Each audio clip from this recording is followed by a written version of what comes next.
Speaking with the MD CEO, Exitom Consulting Limited, Adeyemi Ajayi, who is joining us in the studio. Thank you so much for joining us on TVC Breakfast. Good morning. I remember that we've talked about this, over and over again, and here we are, 70,000 naira after the haggling from 250,000, I think 614 or thereabouts, where the labor union started from, and then they brought it down to 250,000, and now here we are, 70,000 naira. Did it meet your expectation? I'll say below my expectation. Really? Yeah, because I was expecting it to be pegged at around 100,000 minimum because of the economic situation of Nigeria. And even then, I was just being very conservative because if we have to go by reality, it's far more than that. It should be in the range of 150, 200, looking at the cost of items, inflation. I mean, by my own calculation, I do not expect inflation to come down sooner, at least Q3 this year, no. Maybe Q4 we may be getting there, then Q3 not likely. But again, it is what it is. The Labour knew or knows the reason why they agree on 70.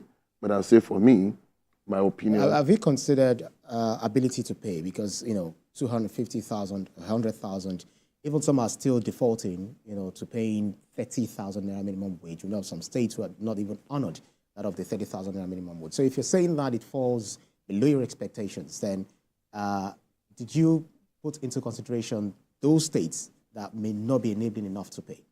Yeah, I'll say that if I put that into consideration, maybe that would be a basis. Before we had the local government autonomy, the state were in control of, payment of salaries for all workers. So if you ask me, with the local government coming on board, we also start talking about multi-party parties here on the negotiation table. And in terms of affordability, I'll say, well, government will be able to afford 70 as against 100. Government, federal government, state government? Federal, state, local government. Because I believe one of the things this will lead into is to increase allocation for the state, probably.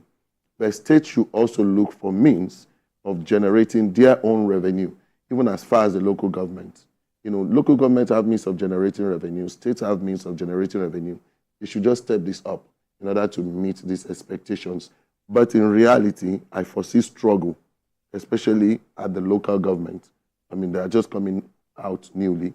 There is a battle, subtle battle, between the federal government and the state about this local government autonomy. So the direction is still not clear, despite the pronouncement. So there will be struggle, kind of, in terms of affordability.